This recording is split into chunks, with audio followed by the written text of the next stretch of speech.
You know, I think from the point of view of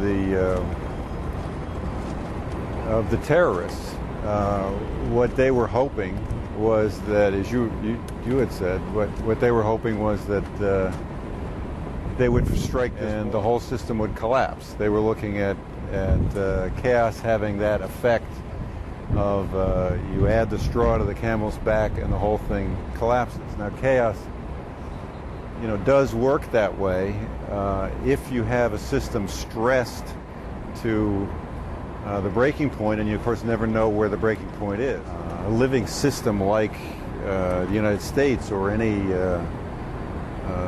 relatively stable country would take a huge amount to destabilize it. It's just very unlikely that would happen. In chaos, we talk about systems, because they're chaotic, they are non-mechanical. They have lots of variances in them, so that if you give them a shock, they have a kind of flexibility, because the variance, the range of variation is already built into the system, so it can take what would appear to be a big shock, and it will just bounce back into its state. So from their point of view, the chaos is,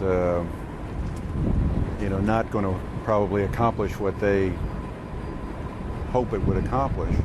And moreover, I don't see what they're doing as very creative. Although Dick Cheney, interestingly enough, right after the event, made the point that we were dealing with very creative people. It was interesting that he used that choice of words, and he was talking about the idea of taking the planes, our own planes, and ramming into the building.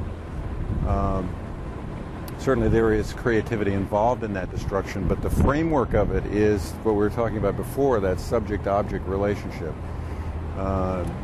Osama bin Laden and the terrorists have no idea of probing that line, the ambiguous line that lies between themselves and the other. They want to, if anything, strengthen that difference, so that you're implacably the enemy, and I would like to destroy you if possible. That's their perspective. First of all, that's extremely difficult to do. Many civilizations have tried to do it, and have only, incurred their own ruin from it. So that's from that point of view. But there's another element here, which this is the part I'm saying you may not want to use, because it's very easy to misunderstand it.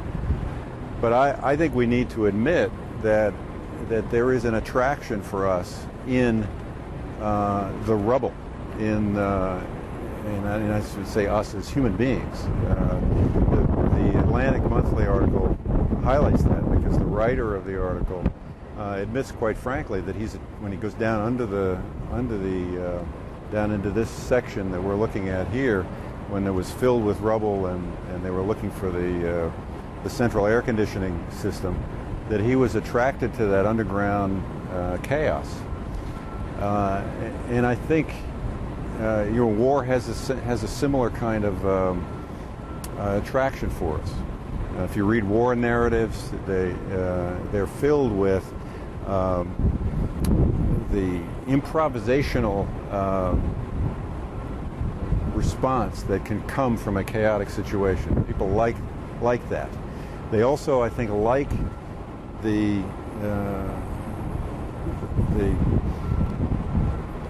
freedom, in a way, that comes from structures that have, entombed us. As they're comfortable, they've entombed us often with their comfort.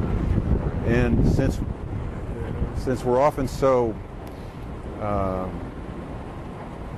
ill-prepared to be creative in that context, it seems easier just to have the whole thing fall apart.